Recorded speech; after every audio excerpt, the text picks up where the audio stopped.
साथियों नमस्कार, मैं रामबाबू पटेल तेल से। आज हम लय को समझने वाले हैं। लय और ताल संगीत का सबसे महत्वपूर्ण पक्ष है।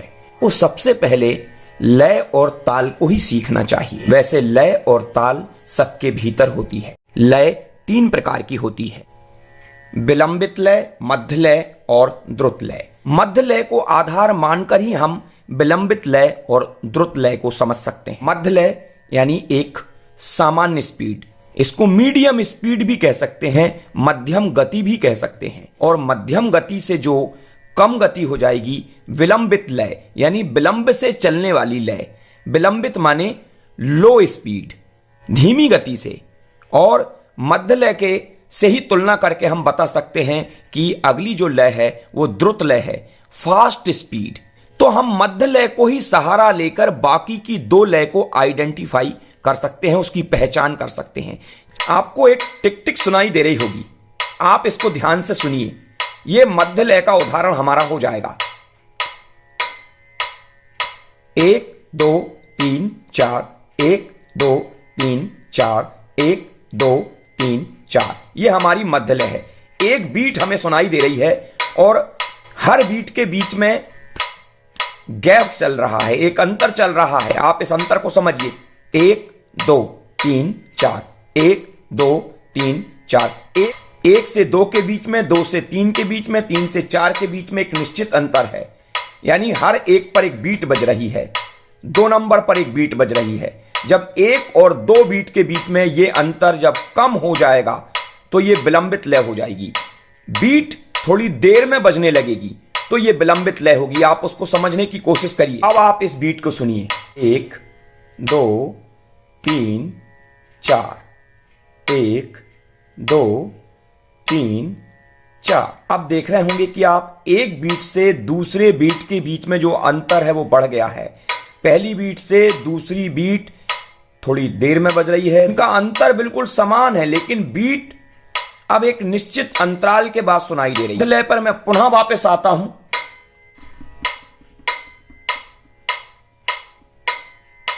ये देखिए, मध्य लय पर वापस आ गया हूं।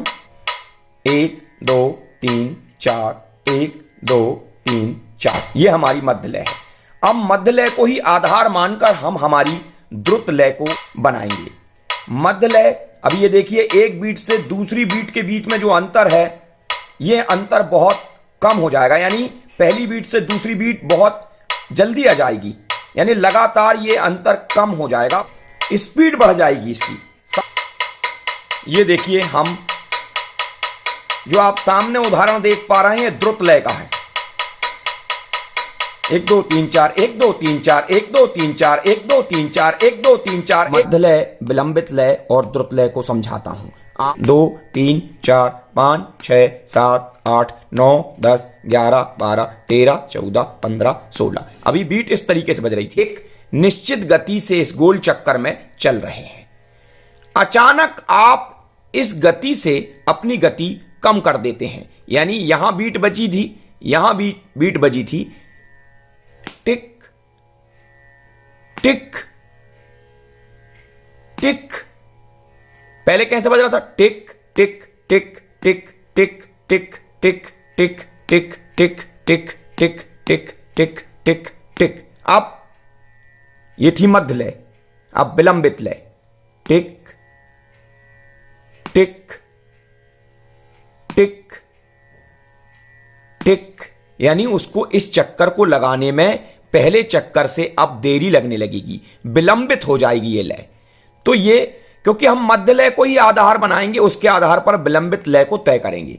अब मध्य लय से फिर हम द्रुत लय का आधार बनाएंगे।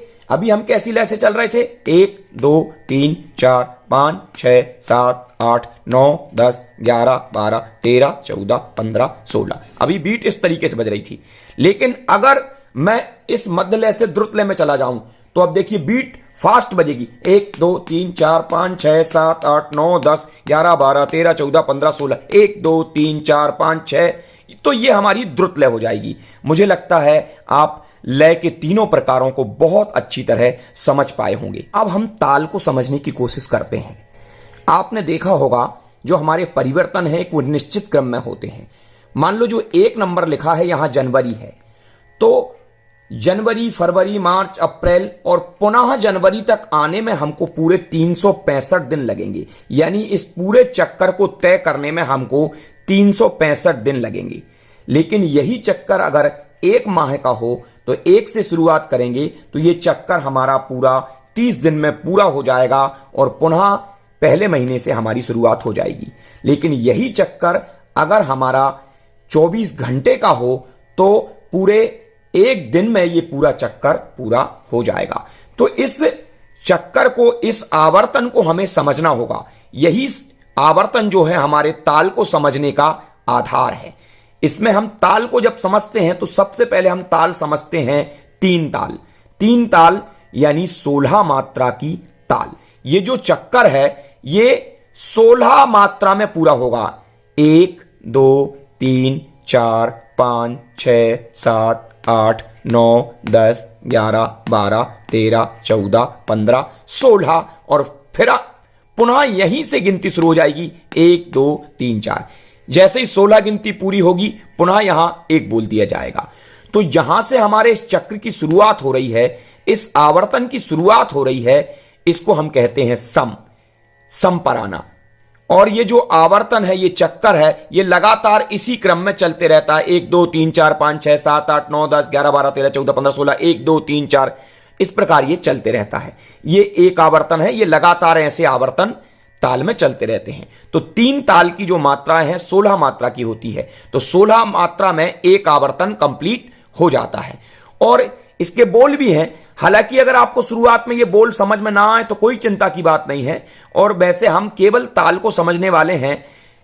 हम ताल पक्ष को केवल इतना समझ लें कि हमसे हमारी गायकी हो जाए। धा धिन धिन धा। अगर हम इसकी दूसरे, ये एक भाग है, 1 2 3 4 यहां तक इसका एक भाग हो जाएगा। फिर 5 6 7 8 ये दूसरा भाग हो जाएगा। 9 10 11 12 ये तीसरा भाग हो जाएगा। 13 14 15 16 ये चौथा भाग हो जाएगा। यानी 3 ताल जो है वो 4 भागों में बटी होती है। 4 भाग में, यानी एक पर इसका सम है। आप जब 3 ताल को सुनेंगे तो यहां से एक शुरू होगा, एक या टिक की आवाज आएगी, जो थोड़ी तेज ध्वनि होगी, जिसमें यहां पर उठान होगा थोड़ा सा। टिक टिक टिक टिक टिक ध्वनि आएगी, ऊंची ध्वनि आएगी। 1 2 3 4 5 मतलब यहां हम कहते हैं ताली। यहां से सम शुरू होगा, यहां भी ताली ही बजेगी। यानी एक पर ताली बजेगी। 1 2 3 4 5 जहां मैं पटक रहा हूं यहां ताली बज रही है।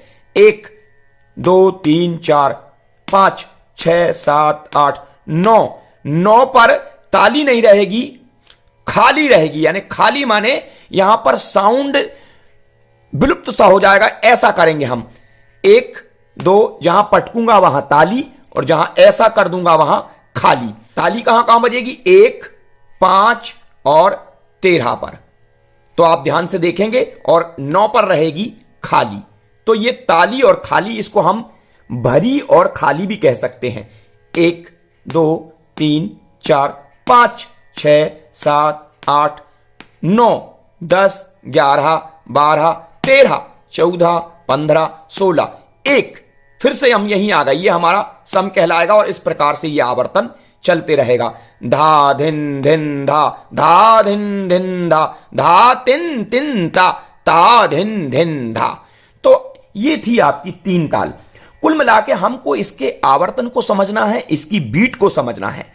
सबसे बड़ी ताल जो है हमारी 3 ताल होती है। इसी को आधार बनाकर हम बाकी की तालों को समझते हैं। अगर आपको 3 ताल समझ में आ गई तो बाकी की सारी तालें समझ में आ जाती हैं। और 3 ताल हमारे शास्त्रीय संगीत की आधार ताल है, क्योंकि बंदिश वगैरह हम इसी ताल में करते हैं। ताल को समझने के लिए पहले आप 3 ताल से पहले मेट्रोनोम ऐप के माध्यम से इस टिक टिक को समझें कि ये टिक टिक जो है किस प्रकार से चलती है। क्योंकि जब आप इस टिक टिक को समझ लेते हैं तो ताल को समझना आसान होता है। आपको लय और ताल समझ में आने लगती है। क्योंकि सामान्य गति से ये देखिए अभी टिक टिक बज रही है। 1 2 3 4 5 6 7 8। तो अलंकार भी आप एक बीट के साथ में करें पहले। कोई ताल ना लगाएं तो बीट जरूर लगाएं। सा रे गा मा पा धा नी सा, सा नी धा पा मा गा रे सा। तो ये हमारी मध्य लय है और मध्य लय को ही आपको आधार बनाकर अपने सारे अलंकार सरगम करना है। मध्य लय आप अपने हिसाब से तय कर सकते हैं। जितनी लय में आप आसानी से बोल पाएंगे, जितनी लय में आप आसानी से बजा पाएंगे, वो आपकी मध्य लय है। तो मध्य लय में आप पहले टिक टिक लगाकर अलंकारों को करिए। तो दूसरा अलंकार जो हमारा है सारे रेगा गामा मापा पाधा, इसको मैं आपको एक ताल में समझाऊंगा। इसके पहले मैं 3 ताल में आपको पहला अलंकार बता चुका हूं, क्योंकि 16 मात्रा के बाद जो दूसरे नंबर की हमारी जो बड़ी ताल होती है वो होती है एक ताल, जो 12 मात्रा की होती है। 3 ताल हमारी 16 मात्रा की होती है। तो इसके बाद हम एक ताल में हम हमारा दूसरा अलंकार समझेंगे, उसी के माध्यम से हम हमारी एक ताल को समझेंगे। तो साथियों, अगले वीडियो में फिर मिलेंगे। अगर आपको ये वीडियो पसंद आ रहे हैं तो आप एक लाइक जरूर करें, एक कमेंट करें और इस वीडियो को ज्यादा से ज्यादा लोगों को शेयर कर दें, जिससे संगीत का प्रचार प्रसार पूरी दुनिया में हो सके।